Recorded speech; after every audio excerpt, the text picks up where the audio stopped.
¿Estáis todos listos? ¿Sí? Todos listos. Ahora sí que estos va.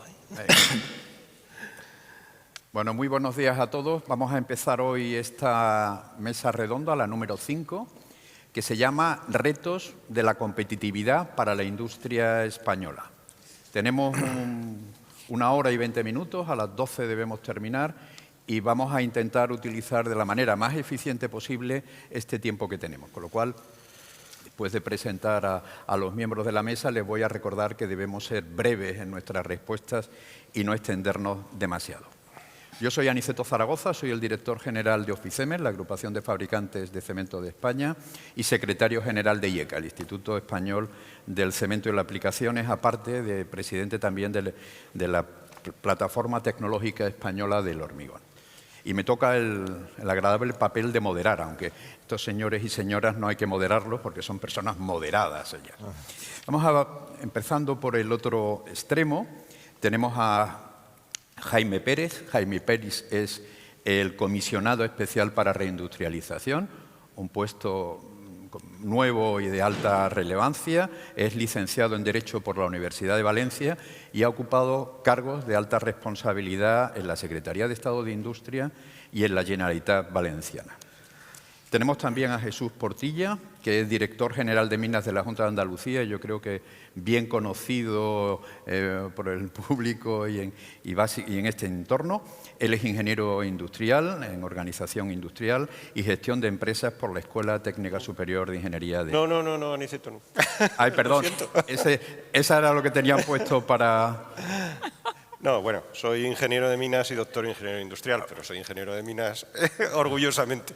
Bueno, a un ingeniero de minas que le hemos llamado ingeniero industrial, es un pecadillo, No, soy doctor ingeniero industrial también, Bueno, tenemos también, disculpa Jesús, tenemos también a Javier García Díaz, que es director general de UNE, es licenciado en Ciencias Químicas por la Universidad Complutense y vicepresidente técnico de ISO, un miembro bien importante, además de miembro del Consejo de Administración de CEN.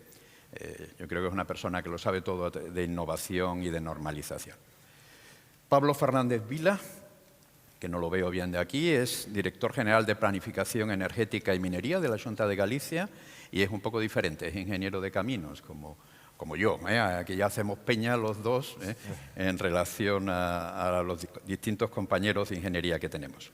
Cristina Rivero, bien conocida por todos, es la directora del área de Industria y Medio Ambiente de COE, es bióloga por la Universidad Complutense y se lo sabe todo en tema de medio ambiente y energía porque ha sido responsable del área de Industria, Energía y Clima en la COE. Y tiene además el Premio Nacional Extraordinario de Medio Ambiente del año 2022.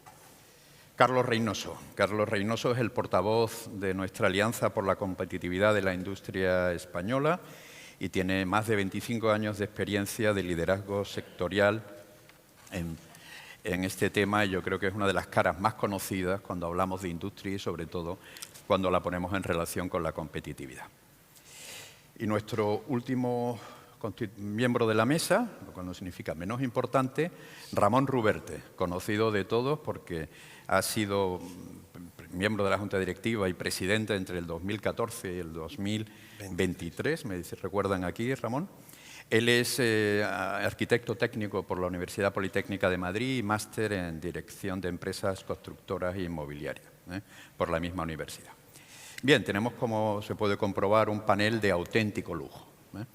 Y este panel de lujo va a tener que analizar competitividad e industria y, sobre todo, con referencias a la industria que nos ocupa hoy, que es la industria de los áridos. Tenemos algunas, diría yo, razones para hablar de esto. Y solamente quiero recordar algunas cifras, ¿no? La industria en España ha perdido paso en los últimos decenios. Hay que pensar que en el año 1997, no hace tanto tiempo, la industria representaba más del 20% del PIB. Y en el momento actual me dicen por debajo del 15%, realmente yo creo que estamos por debajo del 14% del PIB. A veces hay dudas sobre cuáles son los límites de lo que se puede considerar industrial o no. Pero a pesar de representar relativamente poco en porcentaje del PIB, sí que es un auténtico pilar sobre el que se construye la economía. Cuando sufrimos crisis, la resiliencia de la industria es un valor y ese valor lo tenemos que defender y lo tenemos que reforzar. Estamos hablando que genera más de 2 millones de empleo y que si se incluyen los empleos inducidos, pues podríamos alcanzar los 7 millones, pero yo creo que donde tiene alto valor es su papel en el juego exportador del país. A veces no somos conscientes de cómo España gana en los últimos años competitividad, porque las empresas lo han hecho desde el punto de vista de exportación. Y hoy se exportan más de 350.000 millones de euros. Y esos 350.000 millones de euros, el 90% están asociados a la industria. Además, juega un papel absolutamente central en el I+D+I del país y algo no menos relevante, ofrece una calidad de empleo que no tiene parangón en otros sectores. Aquí tenemos valores de estabilidad superiores al 90% en las condiciones laborales de nuestros empleados. Por eso podemos hablar de que tenemos un pilar central y ese pilar lo tenemos que defender. No puede ser que sigamos perdiendo músculo industrial. En este contexto, el sector extractivo de los áridos, que es un sector absolutamente esencial para la construcción, para residencial, para las infraestructuras, para la economía circular, se enfrenta con retos de competitividad que ahora vamos a intentar analizar. Y tenemos que ver esos retos desde distintas perspectivas. Una de las grandes cuestiones que tenemos que conocer el punto de vista de los participantes hoy es sobre la gobernanza. Este reto de competitividad no solamente afecta a la Administración central, sino que tiene componentes muy serios en la Administración autonómica y también en la Administración local. Luego tenemos que ver ¿qué tipo de gobernanza puede ayudarnos a superar las dificultades que tenemos hoy? Como los organizadores del Congreso y de la mesa son gente muy productiva y tenemos a Rosa, nos han preparado toda una serie de preguntas que yo voy a formular, algunas de manera general, pero que no todo el mundo se tiene que sentir obligado a responder, y luego algunas que sean de tipo específico. La primera pregunta es, si tenemos que descarbonizarnos, tenemos que hacer una transición digital y tenemos que hacer una transición circular, ¿cuáles son las medidas prioritarias? Si os parece, empezamos de Ramón hacia Jaime y de manera muy breve. ¿Qué es prioritario, Ramón? Hombre, yo creo que en nuestro caso lo prioritario es hacer un análisis de las peculiaridades de nuestro sector, porque estábamos hablando de aplicar todas estas medidas de transición dentro del sector extractivo y en mi caso en concreto del sector de los áridos, ¿no? Entonces, bueno, yo te voy a dar una visión personal porque ahora todo el mundo estamos hartos de hablar de digitalización, de transición, hay muchos expertos. Yo no soy experto, no puedo hablar con experiencia sobre esto, pero sí sobre la sensación que tengo sobre nuestro sector, ¿no? Entonces, primero hay que analizar las peculiaridades. Sería pues que el sector extractivo y en concreto de los áridos es un sector que un 95% son pymes, que tenemos una implantación local, que el árido normalmente más de 50 kilómetros no viaja, con lo cual tenemos que tener todas esas peculiaridades en cuenta a la hora de ver qué hacemos, ¿no?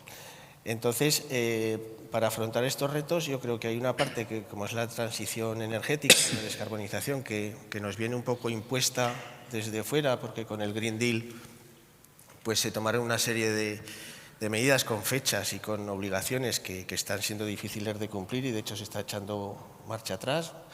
Afortunadamente hace un tiempo pues vino el informe Draghi y parece que ahora ya se ha cambiado la perspectiva, pero eso ahí las empresas poco podemos hacer porque además hay un retraso importante en infraestructuras.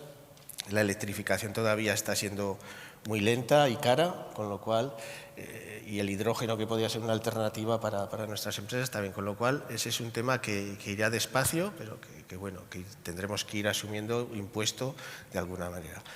La transición digital, sí, la innovación sí que es una opción, pero que creo que debido a la conformación de pymes que tenemos y las peculiaridades de nuestra industria, lo primero que hay que hacer es informar, desde las administraciones y desde las asociaciones, informar y formar. Porque creo que es la transición digital, la digitalización es una cultura que tiene que nacer desde dentro de las empresas, que lo tenemos que asumir, lo primero la dirección, luego los empleados, y que requiere de mucho estudio y luego mucha formación. Y yo creo que estamos en esa fase inicial que lo primero que necesitamos es eso, tener claro que lo que se invierta vaya a ser productivo en toda esta transición y no aplicar medidas que no reporten, porque entonces se quedarán en nada, ¿no? Entonces, muy bien. Muchas gracias, Ramón. Carlos, tu opinión con esa visión holística que tienes de la industria. ¿Cuáles son los retos fundamentales? Gracias, Aniceto. Yo creo que antes tal vez de desgranar cuáles son los retos principales, lo que tenemos que entender con profundidad el contexto en el que nos movemos, la situación, el momento peculiar, yo diría casi histórico, y es que yo creo que no es exagerado decir que nos enfrentamos a la mayor transformación industrial que hemos tenido desde hace siglos, por decirlo de alguna forma. Yo siempre digo, y me repito, porque creo en ello, que la industria está en profunda transformación, porque la industria del futuro no es la industria que tenemos hoy. La industria del futuro va a ser descarbonizada, va a estar digitalizada, va a funcionar en modelos de economía circular, y todo eso pasa por transitar desde donde estamos ahora al futuro por masivas inversiones. Y esa transformación, básicamente, que sea exitosa o que sea un fracaso para Europa, desde mi punto de vista, va a depender de 4 factores de éxito. El primero, la competitividad. Claro, soy el portavoz de la Alianza por la Competitividad de la Industria Española, que voy a decir, ¿no? Pero competitividad es un elemento absolutamente clave, porque lo que nos están pidiendo es que mejoremos el avión mientras que seguimos volando. Y esto es importante. Tenemos que ser competitivos para generar los recursos que necesitamos para acometer esas inversiones. Tenemos que ser competitivos para poder evolucionar en las nuevas industrias. Y competitividad, hay múltiples factores que todos conocéis. Evidentemente, el elemento energético de los costes energéticos es determinante. Ayer mismo nos desayunábamos con las declaraciones de la presidenta de la Comisión Europea poniendo el foco de que necesitamos de manera imperiosa reducir los costes energéticos de la industria, que se han dado primeros pasos, pero que le corresponde a los Estados miembros hacer esfuerzos importantes en ese sentido, con lo cual todos los elementos de competitividad, el energético, el fiscal, el laboral, el logístico, son temas absolutamente cruciales de ese primer factor de éxito, competitividad. El segundo es la tecnología. No podemos ser la industria del futuro si no tenemos tecnologías disponibles, probadas y a costes asumibles que nos permitan generar los nuevos productos con los nuevos procesos de esa manera descarbonizada, digitalizada y circular que antes decíamos, ¿no? Y aquí, hablando de tecnología, la clave se llama neutralidad tecnológica. Señores reguladores, fíjennos el punto de llegada, fíjennos los objetivos, pero dejen a los que sabemos de la industria el decidir si la tecnología es una o es otra. Segundo factor de éxito, tecnología. El tercero es la financiación. Necesitamos financiación suficiente y a unos niveles que nos permitan seguir compitiendo en el mercado, que nos permitan invertir. Hay estimaciones que dicen que transitar desde donde está la industria hoy hasta donde está el futuro requerirá multiplicar por 3 y hasta por 5 en algunos sectores sus niveles de inversión habituales en procesos normales. Con lo cual, insisto, financiación es el otro tema fundamental, y antes hablaba con Jaime un poco sobre la importancia de estos temas del futuro y sin duda luego volveremos al tema. Y el cuarto y último por terminar es la burocracia. Cutting the red tape. Tenemos que simplificar los procesos. Hay otra mesa después de esta que yo creo que va a hablar de estos temas, no quiero vaciar de contenido, pero el ser eficientes en la gestión del permitting industrial, que tan importante es para un sector como el de los áridos, por poner un ejemplo, me parece el cuarto factor de éxito. Con lo cual, competitividad, financiación, tecnología y burocracia simplificada. Muchas gracias, Carlos. ¿Algo que comentar, Cristina, de la perspectiva que añadir, ¿no? Yo suscribo los 4 que dice Carlos. Yo creo que el diagnóstico de los sectores lo tenemos ya todos hecho, porque llevamos con esto la descarbonización. Pues el libro verde de comercio de derechos de emisión era 2003, si no recuerdo mal. No, era 2001. Porque en 2003 empezó la fase de prueba, y desde entonces, desde que fuimos todos conscientes en cada industria. ¿No era 2001?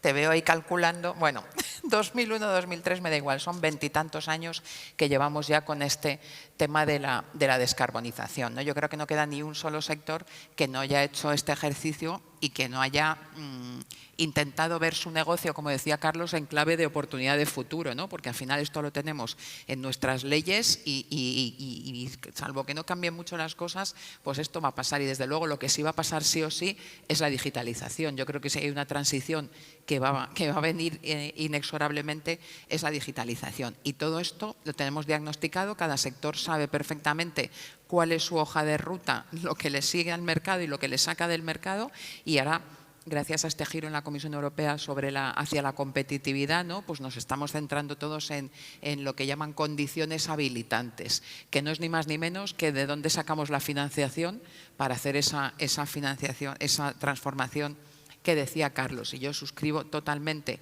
esos cuatro redes, y habiendo hecho el diagnóstico, esos 4 puntos, habiendo hecho el diagnóstico, creo que hay un factor limitante muy importante ahora mismo, que son las infraestructuras y las redes, ¿no? El tema del acceso a la red eléctrica para la industria está siendo muy problemático. Yo creo que eso entra dentro de las cosas con los permisos que se pueden arreglar si de verdad queremos acelerar, y el tema de la formación y los empleos, ¿no? Los empleos cualificados y todos este cambio que tiene que haber para los nuevos empleos y no disponer del personal que esté formado para ello. Yo creo que ahí tenemos también un reto importante. Muchas gracias, Cristina.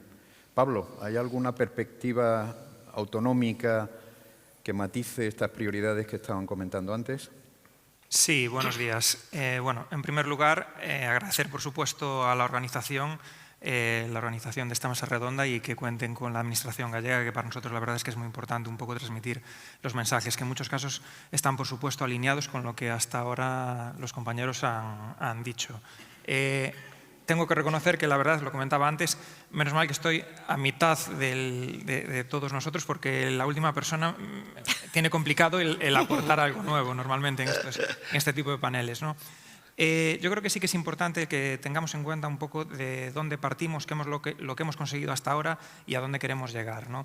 Está claro, como bien se decía, que estamos en un paso a una economía digitalizada y descarbonizada, y seguramente estamos en un momento de mayor cambio y mayor transformación industrial de los últimos años. Y yo creo que ahí pues, ya se han acometido por parte del sector una serie de medidas muy buenas que han permitido avanzar y, por supuesto, conseguir un sector mucho más eficiente y sostenible. Podemos citar, por ejemplo, pues esas medidas reductoras del polvo, sistemas de ahorro del agua, todo lo que tiene que ver con la valorización de residuos. Desde luego son temas en los cuales yo creo que aún queda muchísimo camino por recorrer, pero tenemos que seguir avanzando.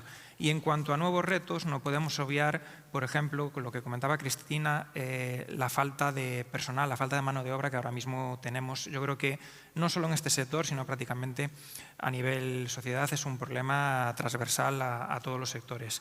Sí que si hay algo que estamos viendo en la Administración gallega es que el sector minero en general y el sector de los áridos en particular sí que tiene un importante margen de mejora en cuestiones energéticas. Ya fue un tema que salió aquí y creo que es algo en lo que tenemos que profundizar. De hecho, pues todo lo que tenga que ver con medidas de ahorro de energía, sistemas de autoconsumo, incluso pues, los nuevos certificados de ahorro energético, yo creo que abren un mercado muy interesante para el sector, que creo que tenemos que profundizar en estas cuestiones, porque desde luego, si queremos conseguir un crecimiento sostenible, va a ser muy, muy necesario. Muchas gracias. Javier, desde tu atalaya personal e institucional, ¿qué ves que sea diferente de lo que se ha comentado hasta ahora? Pues para mí hay una palabra, yo desde mi perspectiva, hay una palabra fundamental en este reto, que es anticipación. Anticipación.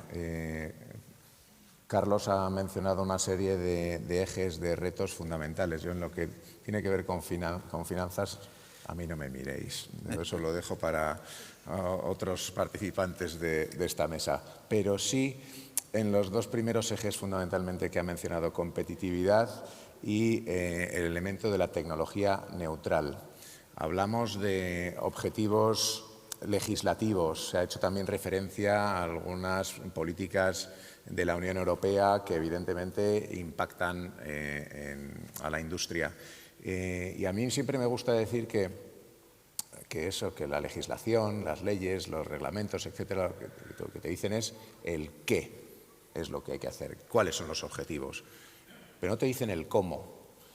Y ese cómo es lo que yo interpreto que es lo que Carlos mencionaba antes. Ese cómo cumplir, cómo alcanzar esos objetivos lo tiene que decidir la industria.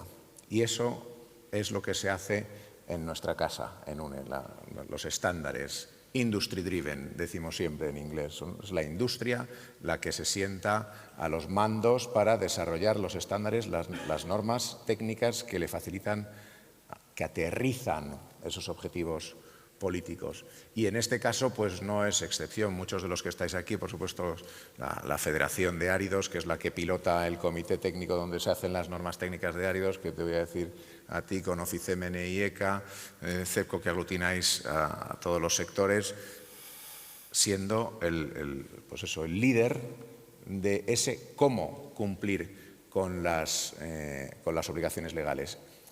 Y la palabra anticipar es precisamente manejando los tiempos. O sea, esto no sucede de un día para otro. Y la responsabilidad o la función de las asociaciones empresariales para facilitar esa transición y ayudar en esa transición a los sectores. Mira, precisamente a principios de julio hemos presentado un informe que ha hecho la Escuela de Organización Industrial, la EOI, sobre los beneficios económicos de la normalización. ¿Por qué la industria se sienta a elaborar estos documentos para, entre otras cosas, cumplir con sus obligaciones legales? Y uno de los principales resultados de ese estudio es espectacular. Indica que de las más de 600 empresas entrevistadas, el 72% de ellas indica mejoras en su productividad y en su facturación como consecuencia de, precisamente, implementar soluciones que previamente son ellos los que han diseñado para ayudarles a enfrentar estos retos y, entre otras cosas, a cumplir con la legislación. O sea, esa idea de anticipar y ser quien dirige el proceso para, precisamente para asegurar que no nos deje fuera de juego. Muy bien. Jesús. Muchas gracias. Juegas en casa. A ver. Sí, pero de reserva. Precisamente muchísimas gracias, Aniceto. Precisamente es lo primero que quería comentar. Quien tenía que estar hoy aquí en esta mesa y, lógicamente, como experto y conocedor de la materia es mi viceconsejero, Cristóbal Sánchez. Realmente él es quien ha fijado la política en materia industrial de la consejería y, lógicamente, trataré de aportar mi granito de arena, pero no con el grado de conocimiento de Cristóbal, sin duda alguna. Esencialmente, yo entiendo, comparto por supuesto el análisis que han efectuado todos los compañeros y de manera específica los 4 puntos a los que ha apuntado Carlos, y esencialmente creo que el principal reto es ser capaces de consolidar adecuadamente la capacidad de respuesta adaptativa. Hoy en día, en un entorno tan cambiante como el que tenemos, en el cual entran en juego tantas variables, como comentaba Javier, el poder anticiparse a los problemas y también a las oportunidades y crear unas condiciones adecuadas para que tengamos una capacidad de respuesta suficientemente ágil en este entorno es la clave fundamental. Para consolidar esta capacidad de respuesta adaptativa, y específicamente en el caso del sector de los áridos, yo creo que sería preciso potenciar 3 elementos fundamentalmente. En primer lugar, en cierto modo, promover ciertos cambios estructurales en las características del sector. Muchas empresas son microempresas, empresas de pequeño tamaño que, lógicamente, en algunos entornos en los que tienen que desenvolverse, tienen dificultades derivadas de su propia dimensión y capacidad para operar en esos entornos. Con lo cual, en primer lugar, sería preciso, en cierto modo, tratar de obrar ese cambio estructural en dimensión y en capacidad. La segunda cuestión que entiendo es clave en la consolidación de estas capacidades de respuesta adaptativa, es lógicamente la cualificación del personal. Es básico hoy en día ser capaces de desarrollar otras habilidades diferentes a las que tradicionalmente se han venido requiriendo, las cuales, por supuesto, como elemento básico son fundamentales, pero a ninguno se nos escapa que es preciso consolidar nuevas habilidades y capacidades. Es muy importante. Es muy importante incidir en la capacitación del capital humano de las empresas y hacer esfuerzos importantes en ese sentido. Y, en tercer lugar, creo que también es muy relevante fomentar los instrumentos que posibiliten el desarrollo de actuaciones colaborativas. Son tantos los desafíos a los que nos vemos enfrentados hoy en día que, lógicamente, tenemos que colaborar para poder complementar las capacidades. No todo el mundo tiene capacidad para afrontar todas las cuestiones y, lógicamente, esos entornos colaborativos en los cuales se puedan complementar adecuadamente las capacidades de cada uno es fundamental, y esos instrumentos de refuerzo, como digo, de los canales de colaboración creo que son otro elemento importante que no debemos perder de vista.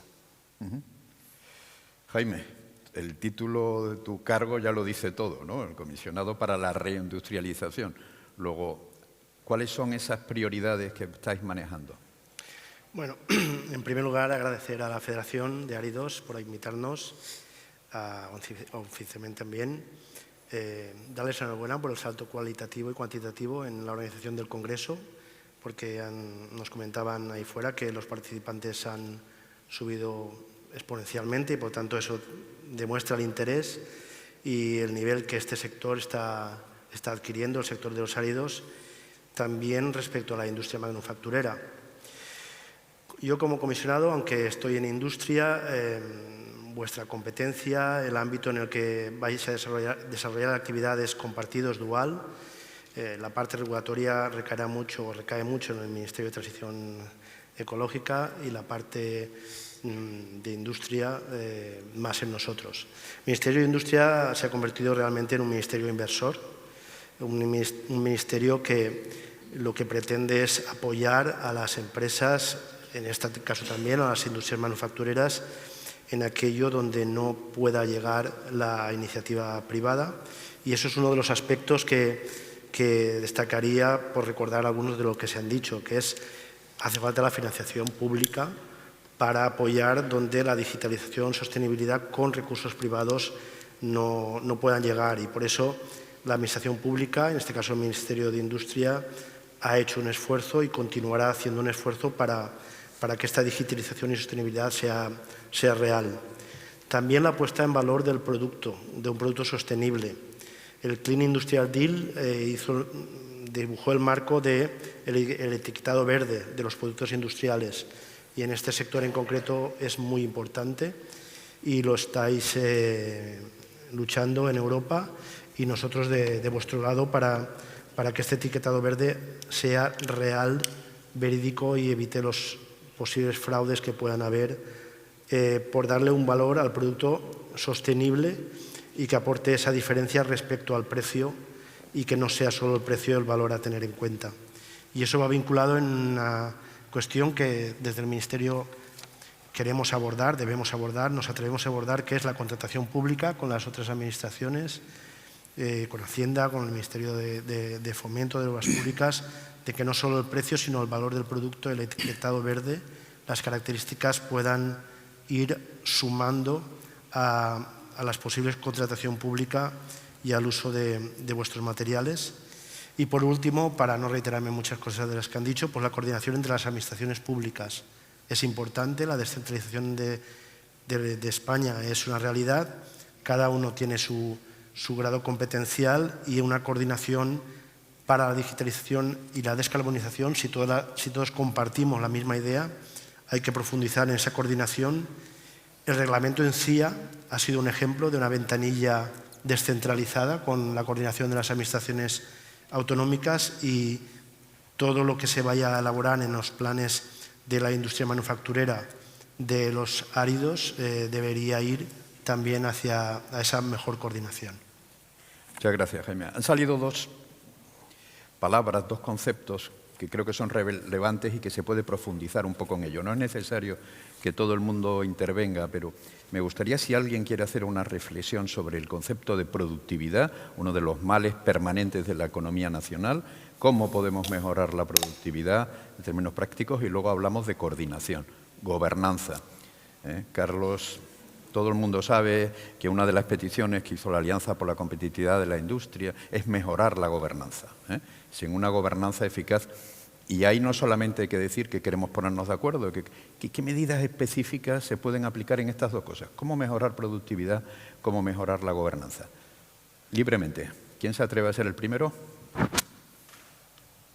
¿El último? El último, venga.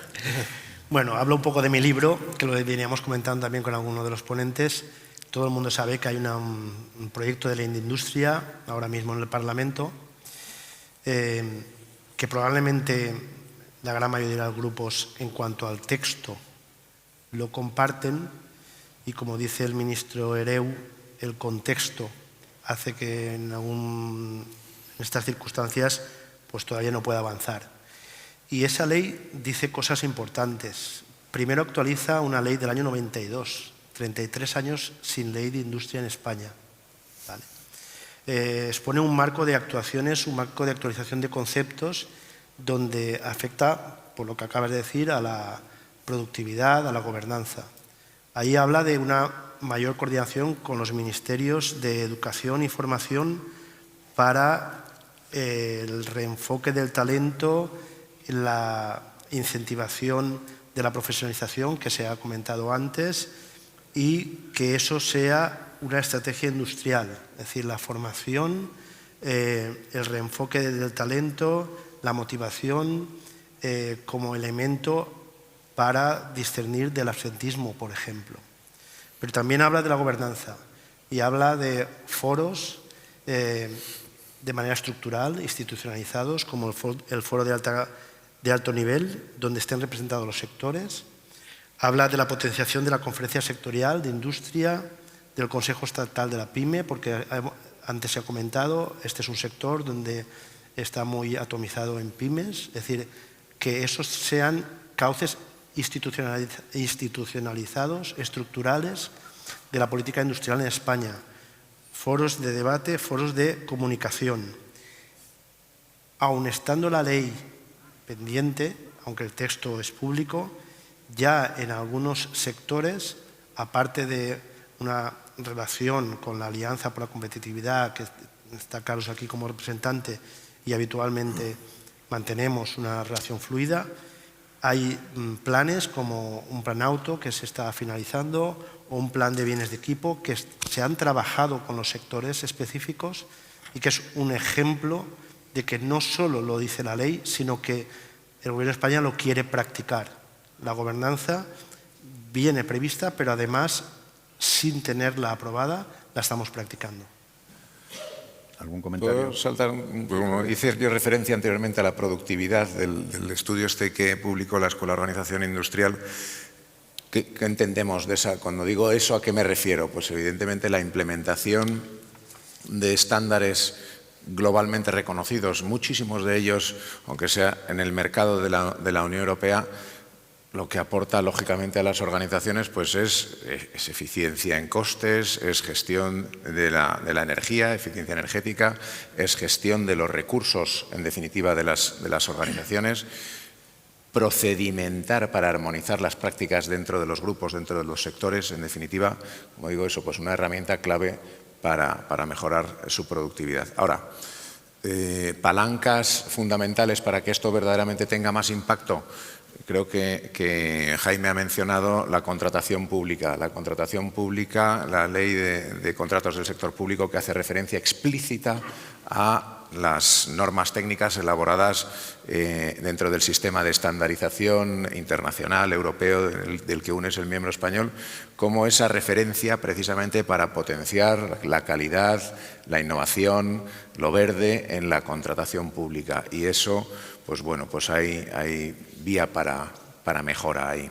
La otra palanca fundamental también relacionada con la legislación. Aniceto, conoces muy bien el mecanismo de referencia a normas técnicas en legislación precisamente para garantizar su actualización conforme al estado del arte. Bueno, pues ese que es un mecanismo consolidado también tiene margen de mejora precisamente para asegurar que las innovaciones que los sectores vais incorporando en las normas técnicas son las que facilitan el acceso al mercado a través de su reconocimiento para cumplir con la legislación. O sea, el qué y el cómo potenciarlo para que tenga más impacto. ¿Algún comentario, Carlos? Yo tal vez por referencia directa, Aniceto, yo creo que muchas veces nos olvidamos, no los que estamos dentro de la industria, pero sí los que están alrededor, de que la industria realmente compite en un escenario internacional. Por ahí fuera hace frío, ¿no?, que dicen muchas veces los empresarios, ¿no? Y al final la productividad ligada a la competitividad es realmente el pasaporte con el que tú o tu competidor fuera de España pues se lleva un pedido determinado, ¿no?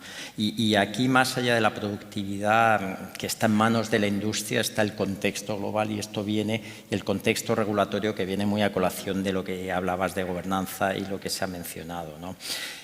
Yo creo que la industria, por hacer un poquito de Pepito Grillo, si me permites, Aniceto, yo creo que la industria muchas veces no entiende la pluralidad, la complejidad administrativa que tenemos, que nos ha dado nuestra Constitución, ¿no?, con un nivel de Estado, comunidades autónomas, entidades locales, cuando hablamos de cosas como el permitting industrial, ¿no?, los permisos que necesitamos para hacer cualquier nuevo proyecto, ¿no?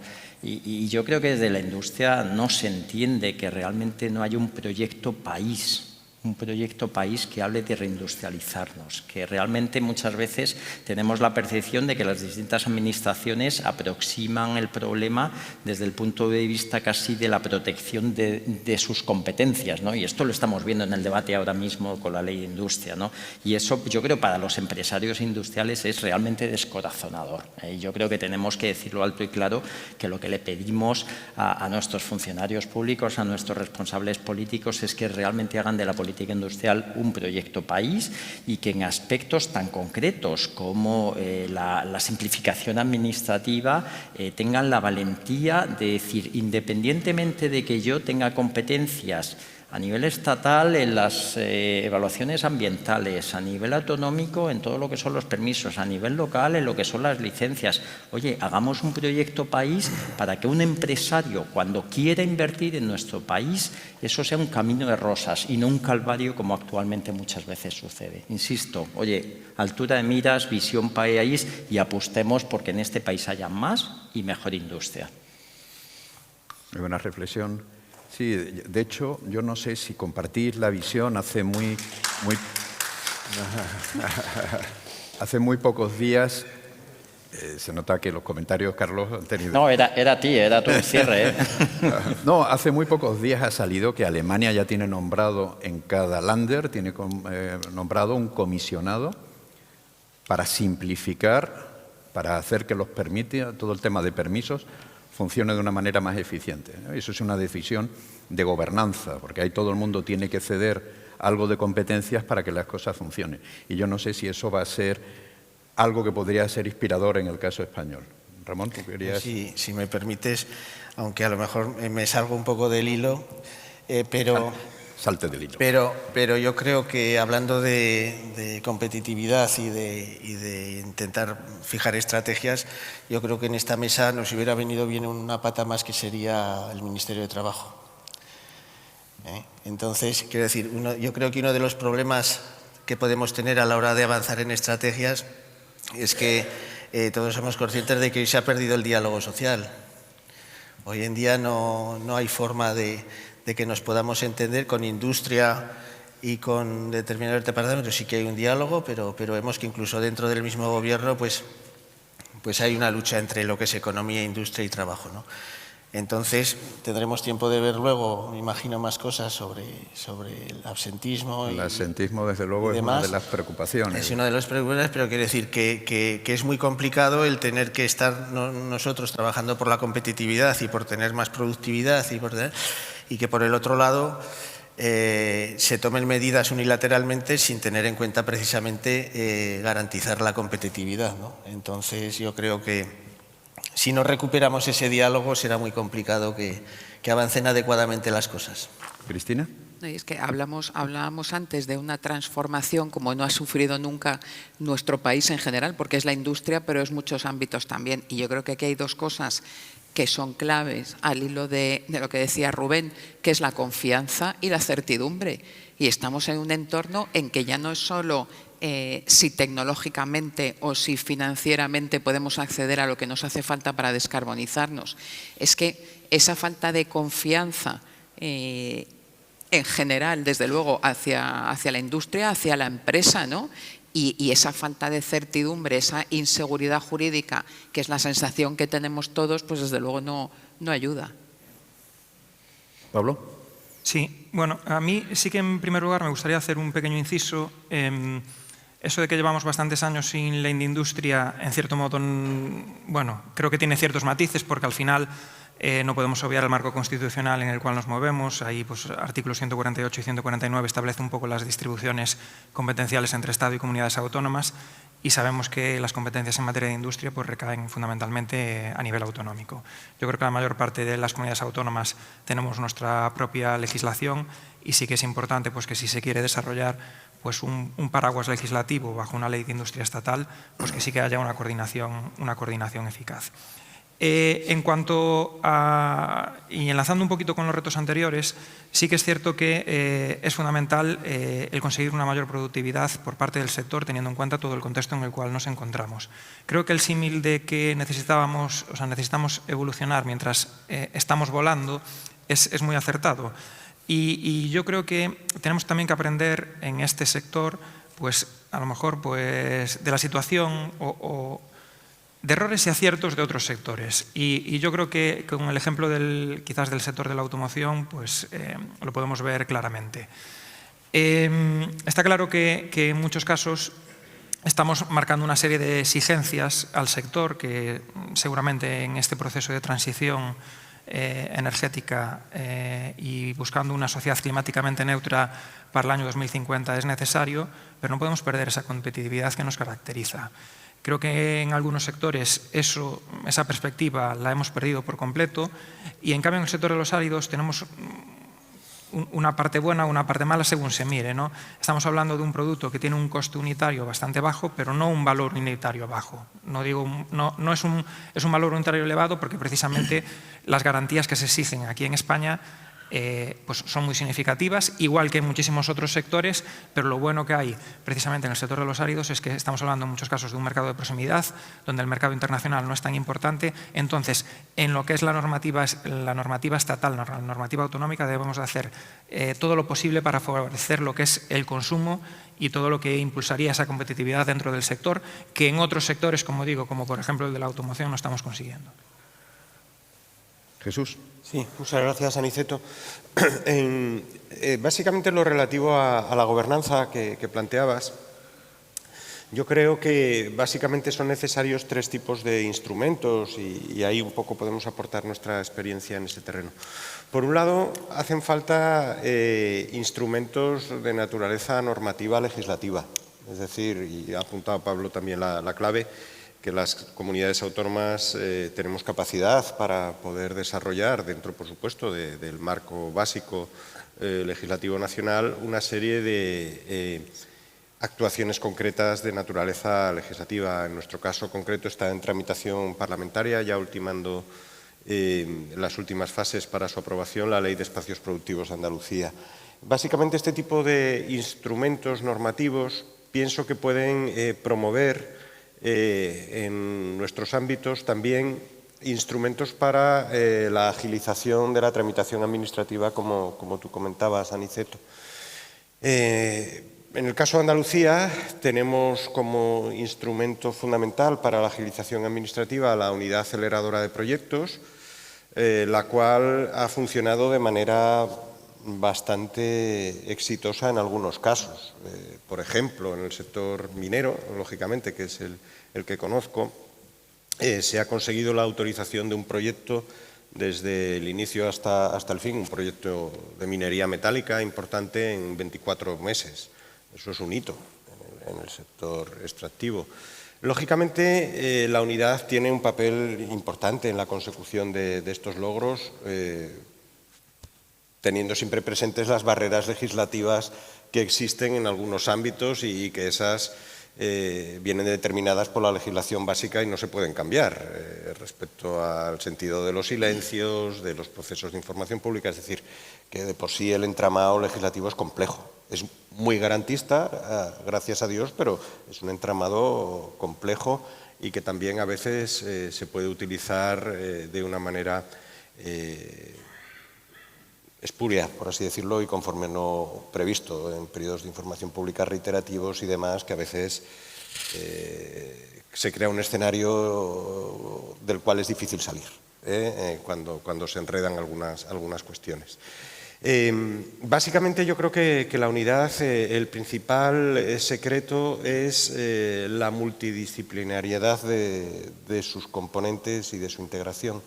Es decir, son funcionarios con experiencia dilatada, pero con perfiles diversos que, lógicamente, independientemente del tipo de proyecto, pueden aplicar sus conocimientos de manera conjunta para promover esa agilización, y pensamos que es importante. También hay que tener presente una cuestión. Estos instrumentos están pensados para promover una serie de proyectos que se consideran de naturaleza estratégica o tractora, pero realmente una aplicación indiscriminada de instrumentos de estas características desvirtúa su propia esencia. Si todo es agilizable, nada es agilizable. Es decir, queda la propia unidad desvirtuada en su esencia. Con lo cual, pienso que debiéramos ir más allá y plantear qué pasa con lo que no es tan estratégico, pero también necesario, con las tramitaciones ordinarias. Y ahí sí pienso que debiera haber un margen de mejora importante en lo que es la simplificación legislativa para promover de una manera ágil este tipo de tramitaciones y especialmente en un sector, por su propia naturaleza intrínseca, especialmente regulado como el nuestro. Entonces, como comentaba, esa es una cuestión, las herramientas normativas. Luego están los instrumentos de planificación. En el caso de Andalucía, básicamente tenemos dos instrumentos: el Plan Crece Industria, con sus planes de cadena de valor, 19 planes de cadena de valor, en el que se incluye elementos directamente relacionados con los áridos, como es la industria del cemento, la industria de la edificación, la industria metalúrgica. Luego tenemos la estrategia para la minería sostenible en Andalucía. Y también el tercer elemento, y con eso concluyo, es instrumentos de fomento industrial, que en nuestro caso se ha diseñado un instrumento integrado de competitividad y energía, en el cual se pretende conseguir el aumento de la competitividad de las empresas, pero también sobre la base de la mejora energética, enfocando ambos elementos de manera conjunta, que pensamos que es un enfoque muy adecuado y conveniente. ¿Algún comentario más? Jaime, me gustaría que empezáramos a atacar un tema que creo que es muy relevante, que es el tema de la financiación. Ha aparecido. Esta transformación que tenemos que hacer no se hará sin financiación. Entonces, ¿qué ideas se tienen dentro de la Secretaría de Estado, dentro del Ministerio? ¿Qué ideas creen que se tienen que poner en funcionamiento los otros componentes de la mesa? Jaime, cuando quieras. Bueno, desde la Secretaría de Estado, yo creo que todos los conocen, hemos apostado por la descarbonización, fundamentalmente. ¿Vale? Estamos hablando de una inversión de 540 millones en el PERTE de descarbonización industrial. Como anécdota contaré, no sé si la gente lo sabe, que la palabra PERTE se ideó en el Ministerio de Industria, ¿vale? Es decir, ahora hay otros ministerios, otros sectores que lo utilizan, pero el PERTE se ideó allí. Es el acrónimo de Proyectos Estratégicos para la Recuperación y Transformación Económica, eso es un PERTE. Los PERTEs, la intención que tiene el Ministerio es que sean estructurales. Es decir, que esa colaboración público-privada no se terminen con la finalización de los Next Generation, que, como todo el mundo sabe, finalizarán en junio del año que viene. Y estos PERTEs ya van en la Ley de Industria como un programa industrial, una política industrial de Estado, ¿vale? Hasta la fecha hemos invertido en descarbonización a través de los PERTEs directamente desde el Ministerio de Industria. Y aunque en el PRTR, en los Next Generation que terminará en junio, estamos, como yo digo muchas veces, en la segunda parte de la prórroga, todavía, como decía los dibujos hermanos, no se vayan, que todavía hay más. Todavía vamos a sacar, al menos en cuanto a descarbonización, 2 convocatorias a través de una entidad pública dependiente del Ministerio, que es SEPIDES, y que la va a sacar de manera inminente. Inminente es próximas semanas, ¿vale? Tanto para la línea 1 como para la línea 4. Ese es el ánimo del Ministerio, de rebañar hasta el último euro que quede de los fondos Next Generation y colocarlos en las empresas para que se puedan descarbonizar. Aparte de lo que para el tema de la digitalización, lo que se invirtió en industria conectada 4.0. Aparte, no propiamente del Ministerio de Industria, pero sí del Ministerio de Vivienda, evidentemente vinculado, como es notorio, con los áridos y con el cemento, está el PERTE de industrialización de la vivienda, del Ministerio de Vivienda, donde Industria ha participado en la elaboración del mismo, donde se ofrecen 1.300 millones a 10 años, donde se pretende construir 15.000 viviendas, con elevar hasta los 20 millones anuales, 20.000 anuales en el término de dicho periodo de viviendas, con un efecto de arrastre de 2,4 millones de euros y con una inversión privada de 1,4 millones. Evidentemente, la vivienda es un tema crucial para el Gobierno de España, un tema vinculado expresamente a los áridos, al cemento. Saben que nos preocupa y nos ocupa este tema.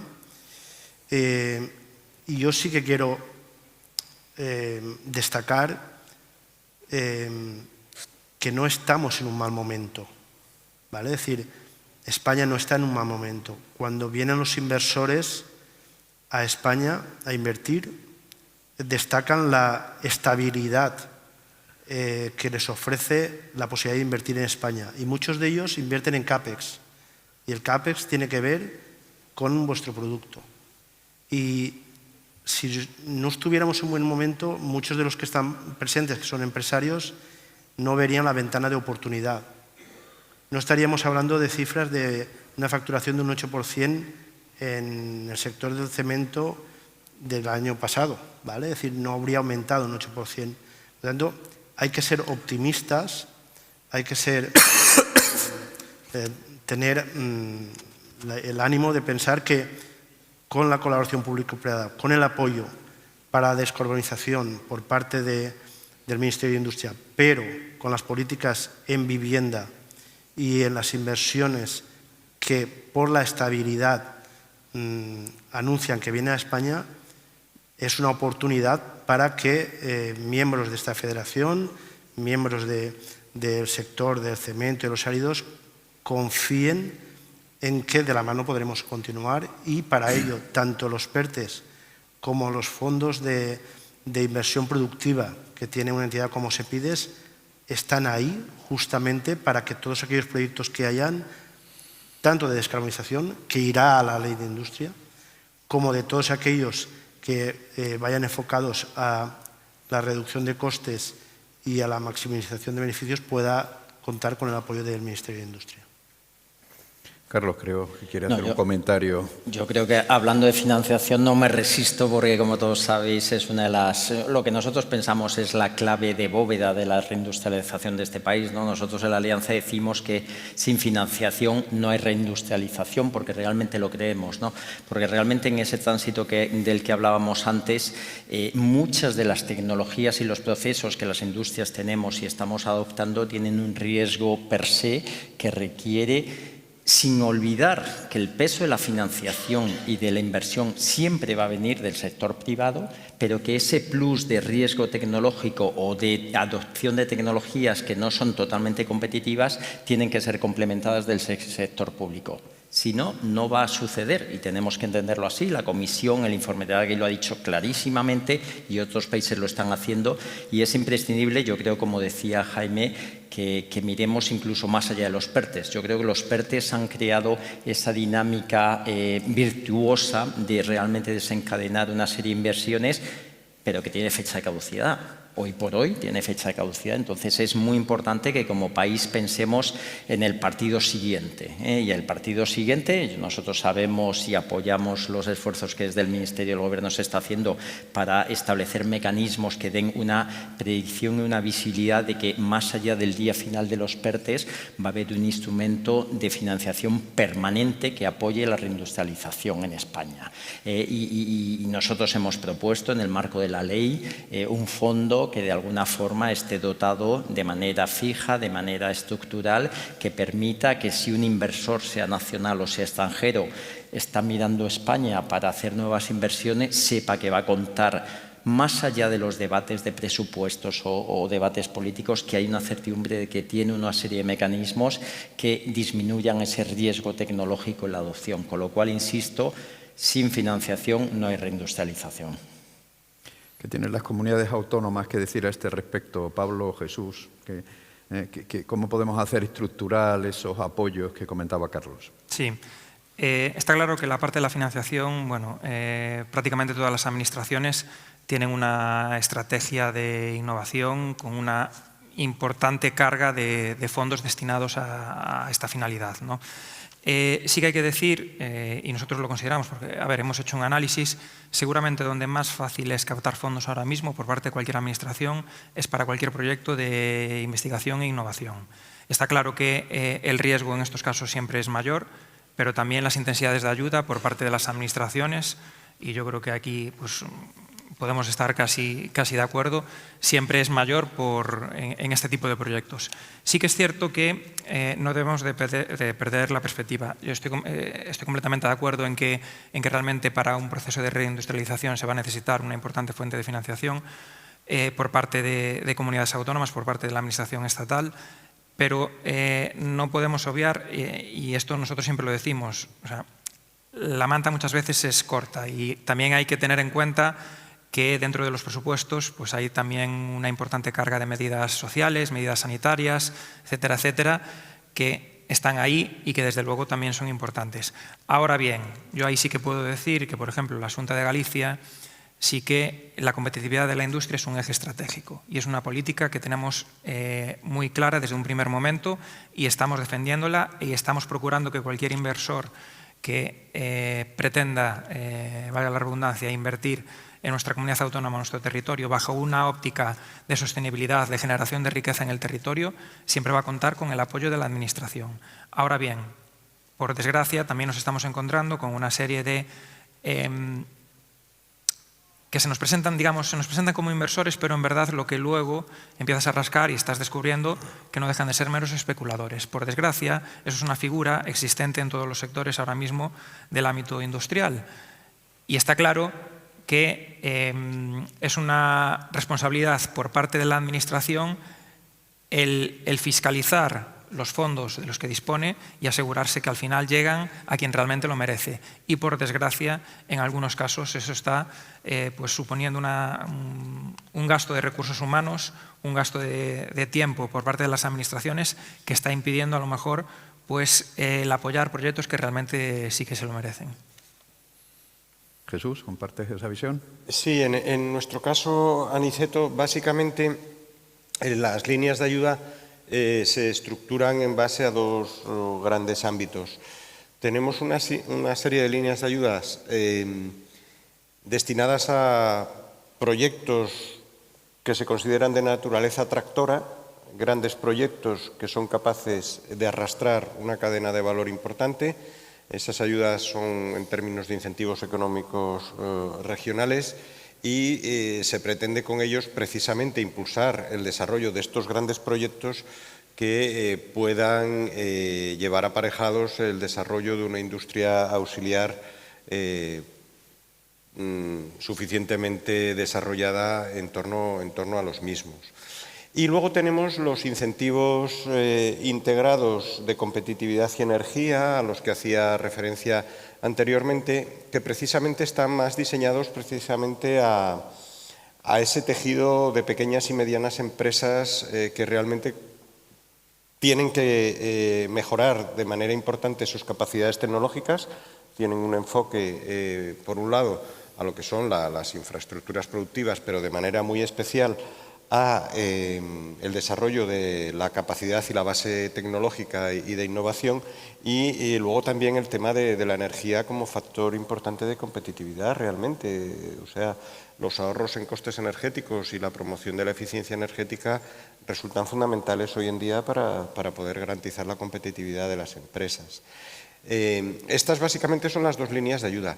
Claro, la cuestión que comentaba Carlos y en la cual incidías tú también, Aniceto, respecto a la fijación de unos recursos con carácter estructural permanente, viene limitada en gran medida por, lógicamente, las restricciones presupuestarias a las que se ven sometidas todas las administraciones, y, lógicamente, hay que distribuir los recursos de la manera más racional y equitativa posible, y, lógicamente, a ninguno se nos escapa que hay otras áreas también que consumen muchos recursos y, lógicamente, hay que coordinar adecuadamente esa dotación presupuestaria con las otras líneas de actividad. Pero es que yo creo que lo realmente importante es ser capaces de emplear los recursos que estamos empleando en la actualidad de manera adecuada para que el tejido, el ecosistema industrial de España sea suficientemente permeable para poder desarrollarse solo a partir de un determinado momento. La Administración simplemente lo que tiene que hacer es tratar de impulsar y fomentar, pero luego el propio ecosistema, una vez que ha alcanzado una masa crítica suficiente, es el que tiene que desarrollarse por sus propias capacidades. Gracias, Jesús. Cristina, este comentario que hacía Jesús sobre financiación y la sostenibilidad del sistema, hay que ponerlo siempre en relación con lo que hacen los demás. Carlos lo explicaba muy bien, estamos siempre en competencia. Y uno de los elementos de competencia son las políticas nacionales de apoyo a la industria. Desde COE se vigila qué pasa en el resto de Europa. ¿Qué crees que deberíamos incluir en nuestras políticas industriales de los aprendizajes que tenemos de políticas europeas, nacionales en otros países? Yo creo que quitando la complejidad que tiene nuestro sistema administrativo, que eso sí que yo sí que creo que es diferencial con el respecto a nuestros homólogos, ¿no? Hay muchas diferencias y muchas distorsiones entre Estados miembros que también dificultan, ¿no? En el tema de las ayudas, por ejemplo. Y además a mí me parece muy preocupante que en este momento lo que estamos viendo en Europa es una fragmentación como yo creo que no la había visto nunca, hasta en el ámbito de Business Europe, de nuestros homólogos europeos, trabajando en grupitos con un objetivo concreto que no comparten el resto de los países. Yo creo que ahí tenemos, hace falta una política mucho más sólida a nivel europeo y un interés de verdad común por la industria, porque al final siempre hay países que encuentran el hueco, ¿no? para dar más ayudas a su industria, y lo hemos estado viendo pues, con la compensación de los costes de CO2, por ejemplo, o con muchas ayudas con países de la Unión Europea que son mucho más laxos, por así decirlo, o que tienen un foco en ese proyecto país que decía Carlos, que nosotros a lo mejor no tenemos tan definido, ¿no? Al final las normas son para todos, las normas son europeas, las políticas son europeas, pero el cómo lo aplicas, yo creo que ahí hay un elemento también que incide directamente en la competitividad que se podría mejorar. Y desde luego en el tema de ayudas, en el tema de permisos, en el tema de identificar figuras estratégicas aparte de las ventanillas, ¿no? Que es verdad que muchas comunidades autónomas han implantado ya las ventanillas únicas y están funcionando en algunos proyectos, pero la realidad es que seguimos triplicando los plazos y en unos niveles mucho más altos que nuestros colegas europeos que tienen los mismos plazos porque viene una legislación europea.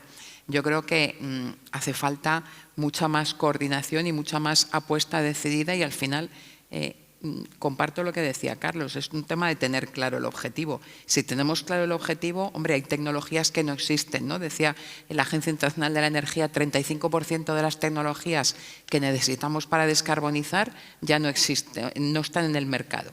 Pero es verdad que ese número baja, en 2 años ha bajado del 50 al 35. O sea, hay un ritmo tecnológico que iremos cogiendo.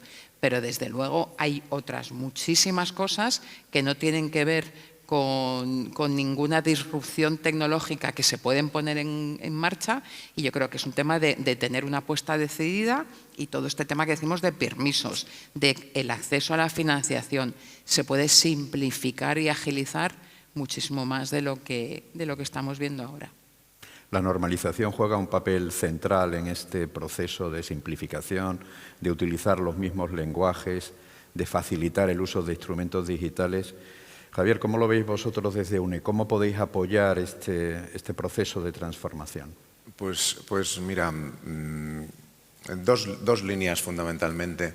Y antes decía en plan guasón al principio de financiación, a mí no me mires, pero es verdad que hay un componente aquí muy interesante que es el de la innovación y en concreto con el sector estamos teniendo una experiencia bastante buena en el marco del programa europeo Horizonte Europa de innovación, precisamente bajo esa palabra que utilizaba antes de anticipación, cómo financiar con fondos de la Unión Europea, en este caso, la investigación sobre procesos innovadores o tecnologías innovadoras que puedan en un momento dado pasar a formar parte del estándar que facilite la aplicación de la legislación. O sea, por esa parte, esa línea la estamos trabajando, ya te digo, en concreto con el sector y funcionando muy bien.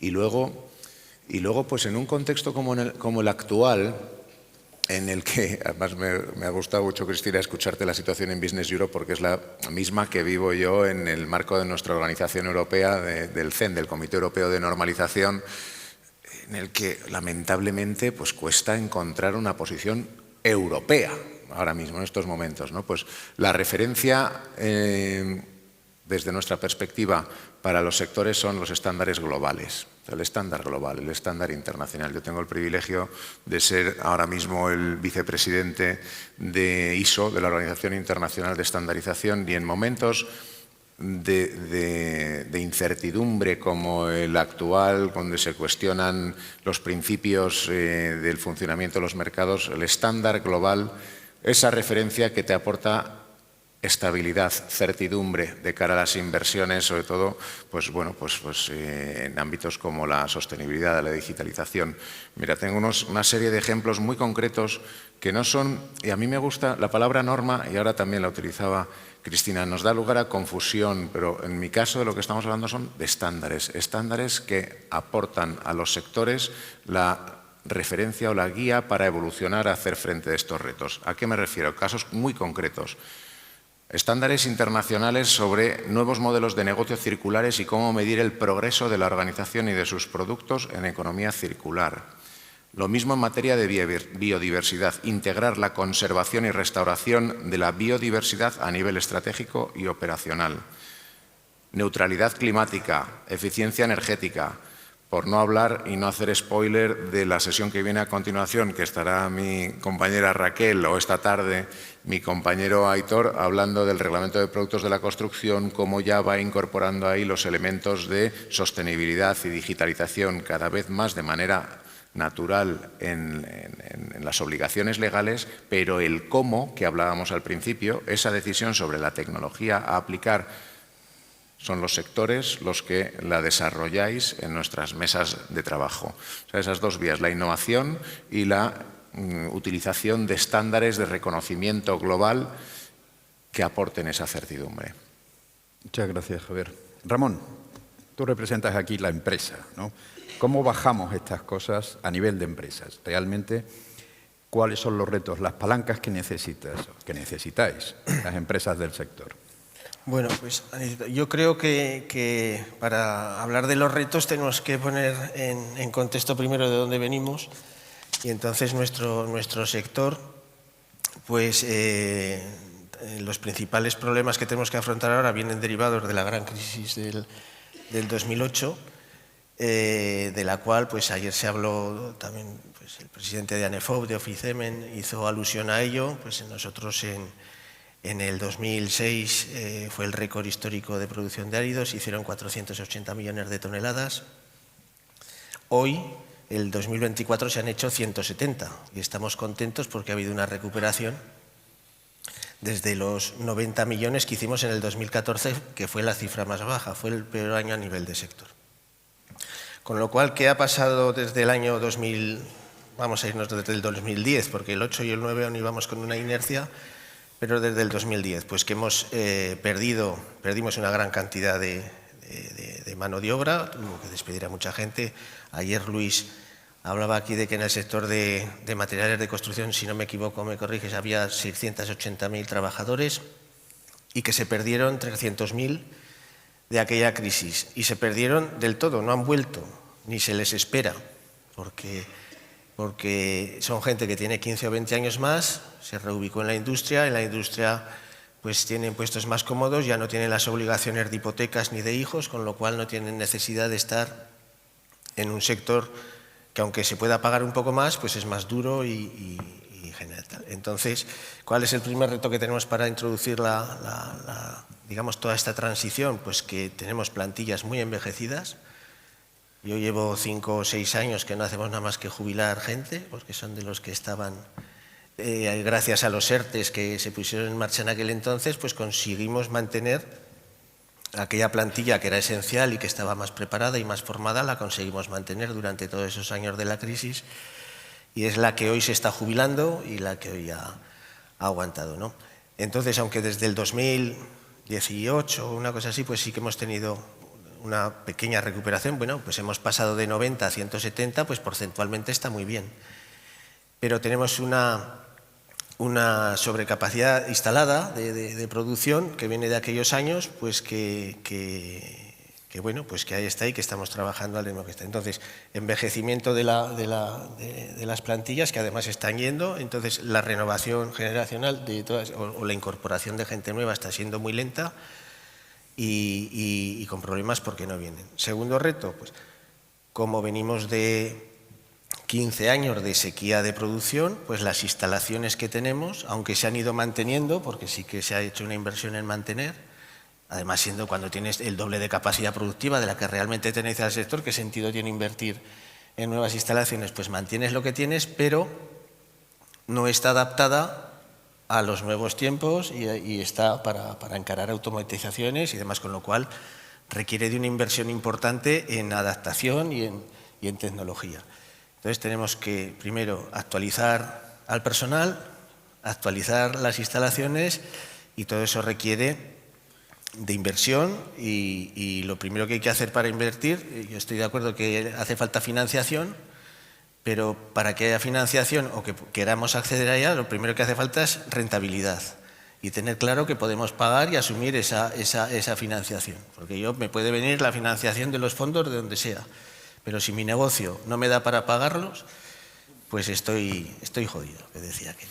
Entonces, vamos a ver si tenemos una oportunidad de que yo creo que ayer se hablaba aquí en la Mesa de Industria 4.0 de las problemáticas que había, sobre todo en la empresa de los áridos, porque así como una planta de hormigón es más o menos casi siempre igual o otro tipo de negocio, los áridos cada planta es diferente y además el material que procesamos es diferente. No es lo mismo pasar el material de unas graveras de Badajoz que la caliza de Bilbao. Entonces cada instalación es diferente, requiere de unos procesos, entonces eso determina que haya un estudio muy exhaustivo de las necesidades. O sea, para digitalizar una planta y que no haya esa resistencia al cambio que tiene toda la gente, ya que lleva muchos años trabajando y que lleva siempre haciendo lo mismo, lo que tiene que ver es una rentabilidad inmediata, un beneficio inmediato. Entonces, la digitalización tiene que suponer, para que funcione y que vaya bien, pues un beneficio en productividad para el empresario y un beneficio en calidad de vida para el empleado. Y entonces lo que hay que hacer es ese análisis. O sea, yo pondría el técnico que va a digitalizar la empresa, yo lo pondría una semana o 15 días pegado a cada puesto de trabajo y que esté con el plantista y que cuando se atasque y se le emboce la planta y el alimentador y tenga que ir a tirar de pala al rodillo, que lo acompañe y que vea el problema y lo que tiene esa gente. Y que analizando de verdad las necesidades de cada puesto se vean las formas de digitalizar que seguro que existen. Entonces, viendo esa rentabilidad y esa mejora, pues estoy convencido de que se puede ir avanzando bien, pero bueno, tenemos que afrontar esto, que hay que invertir mucho primero en estudio de qué es lo que necesitamos para que sea efectiva y rentable. Pasa como cuando empezamos hace 25 años con las ISO. Pues todo el mundo decía, ¿y esto para qué? Papeles. Yo hablaba con mucha gente que la tenía antes y decía, esto no es nada más que mover papeles. Yo tuve la gran suerte de que me vino un consultor, además vinculado a ANEFA, y me dijo, mira, para que te funcione esto, lo primero que tienes que ver es que te hace la vida más fácil a ti. Y lo hicimos así. ¿A ti qué te gustaría cómo funcione esto? Y planteamos una aplicación de un sistema de gestión de la calidad, pues que como nos hacía la vida más fácil a todos y lo conseguimos marcar bien, pues ha funcionado bien y lleva 25 años funcionando bien. Pues con la digitalización va a pasar lo mismo, requiere de una inversión que yo creo que ahí sí que, así como en temas de transición energética, pues es más lento y quizás más complicado, en esto sí que el retorno es inmediato si lo haces bien. O sea, la decisión por guiarte hacia esto está clara. Entonces, los principales problemas que tenemos en eso, vamos a ver si haciendo las empresas, modernizándolas, innovando, digitalizando, también somos capaces de atraer ese talento joven, que somos capaces de poder dar una carrera profesional y que vean el atractivo y que no nos vean como un sector primario con pocas expectativas y con poca progresión, y con eso conseguimos ir avanzando en todos estos aspectos. Muy bien, gracias Ramón. Creo que podía haber... Creo que teníamos algunas preguntas del público. Me parece que podía haber preguntas del público. No sé si se han recogido preguntas del público y si no lo hacemos a mano alzada. Vemos que tenemos una pregunta por aquí y otra por allí. Por favor, identifíquese y diga quién dirige la pregunta. Va a ser un poco general y lo que voy a hacer es una aportación. Yo soy Raquel, soy la CEO de una empresa de áridos. Fabricamos áridos y fabricamos hormigón de la provincia de Barcelona. Y somos una pyme, somos el 95%, pertenecemos al 95% que Ramón estaba comentando. Primero, felicitar a todos los miembros del debate.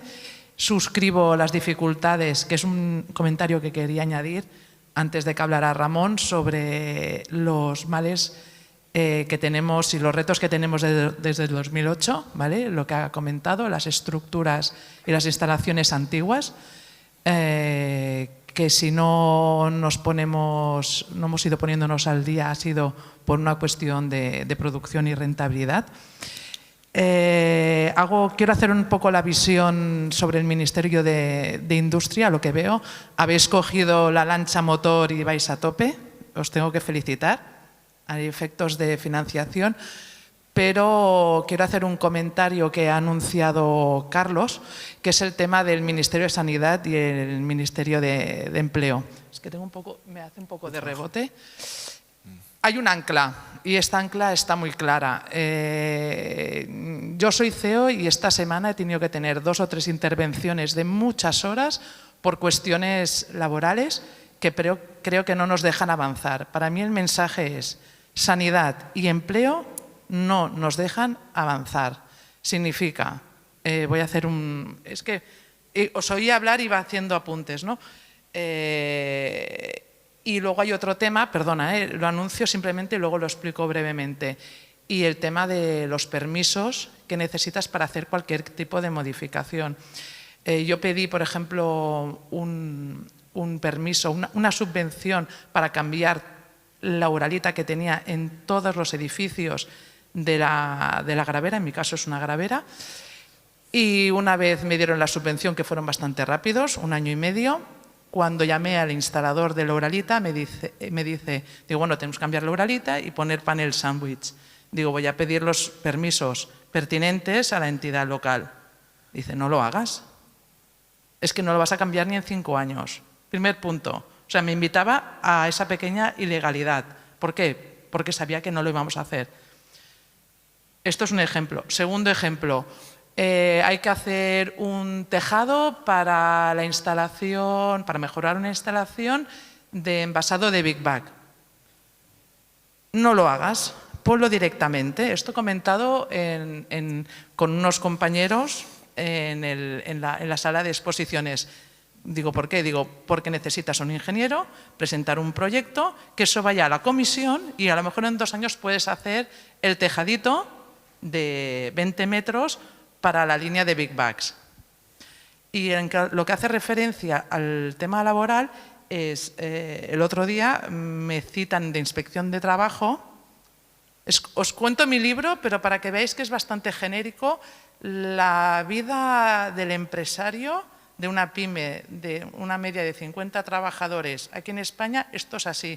Me citan en inspección porque resulta que 2 trabajadores se fueron a un centro, a Belviche, a mirarse los ojos y comentaron que podía ser un accidente laboral, en vez de irse a la mutua. Una cosa como muy espontánea.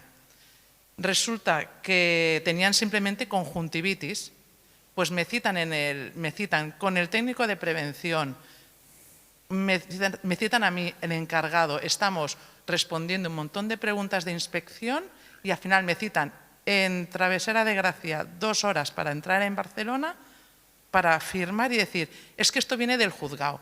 Cualquier aviso de un hospital público que el trabajador argumente que hay un accidente de trabajo entra en el juzgado. Es decir, los juzgados encima se colapsan por este tipo de historias. Esto me hizo un indicativo de decir, aquí ya hemos perdido 1.500 euros de entrada. Con el tejadillo, pues otros 3.000 euros. Perdóname, estamos ya un poco fuera de tiempo. Vale, lo que quiero decir es que, y quería poner otro ejemplo aún más importante sobre el tema del tribunal, cuando tienes que dar de alta a un trabajador que lleva una baja larga, que encima tardan 6 meses más del requerido, ¿vale?, para darle el alta. ¿Qué quiero decir? Que he perdido 20.000 euros. Con 20.000 euros yo hago muchas cosas en mi empresa. En cambio, los tengo que estar invirtiendo mi objetivo en la empresa, mi talento, lo tengo que estar invirtiendo en este tipo de cosas que son, perdonad la expresión, un poco patéticas. El mensaje es, por favor, tener alineados otros ministerios que son el día a día de la empresa y del trabajador. Simplemente este es el comentario. Muchas gracias. Y muchas gracias.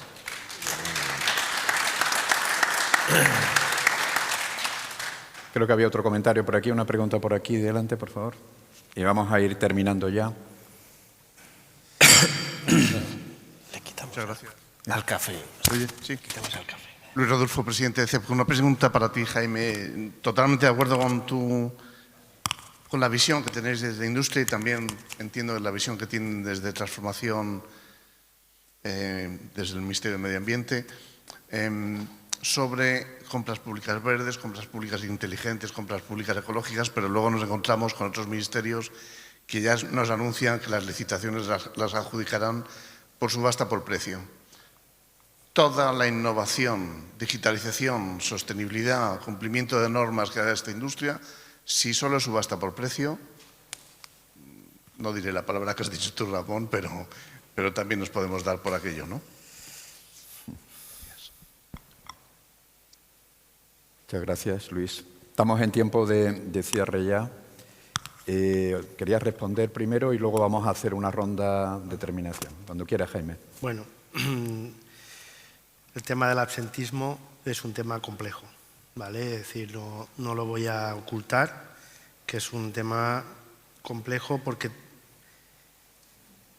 compete a la seguridad social, pero la vigilancia y el tratamiento es competencia de las comunidades autónomas, la sanidad, y ahí es cuando empezamos a tener que tener un trato de solución estatal, competencial entre las comunidades autónomas y el Estado de cómo se puede coordinar, controlar mejor esto, ¿vale? No es una solución ni simple ni exclusiva del Ministerio ni de Sanidad ni de Trabajo, ¿vale? Es decir, es un tema un pelín complejo que está en el debate, ¿vale? Y que seguramente tendrá que solucionarse con una colaboración, coordinación entre las administraciones, más allá en el concepto cotidiano de pensar que esto es la seguridad social. Es decir, la vigilancia de la ausencia no solo depende del Ministerio de Sanidad, sino también de las comunidades autónomas, ¿vale? Respecto a lo que has comentado, sí, tienes razón. Es un camino a trabajar, que es la contratación pública y que la adjudicación no sea solo a precio. Lo he comentado.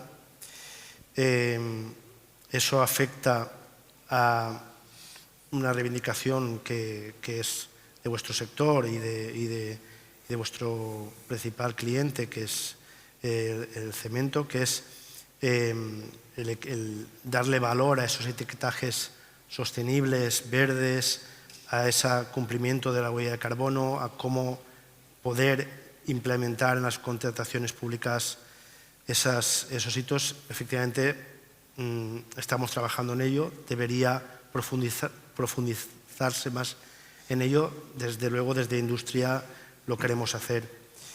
Y algo que no se ha comentado, pero no puedo irme sin decirlo, es que evidentemente, y no ha salido mucho, es curioso que no haya salido mucho, el tema de los costes y la energía, ¿vale? O sea, ahora hemos hablado poco de ello, pero hay que decirlo, hay que atreverse a decirlo. Nosotros del Ministerio de Industria, por ejemplo, las empresas electrointensivas, este año se ha dotado con 600 millones para compensar costes de energía. En los sectores vinculados a vuestra actividad, estamos trabajando con el contrato por diferencia de carbono. Y cuando digo estamos trabajando es real. La intención es terminar el 2025 con un texto que se pueda tramitar, implementar en el 26 y que va directamente a los costes de la energía de sectores como el vuestro, ¿vale?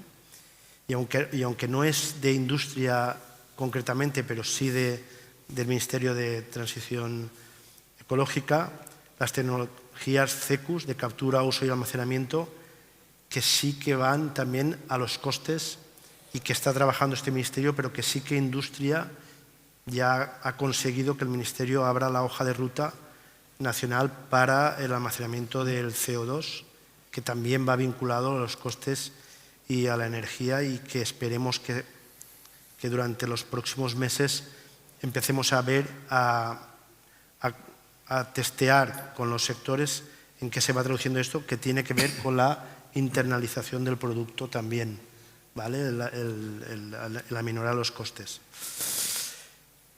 Todo este paquete es el que le dará valor a reducir costes y a darle más potenciación a la sostenibilidad del producto con el etiquetaje verde y sostenible, que esperemos que en las contrataciones públicas sea una realidad.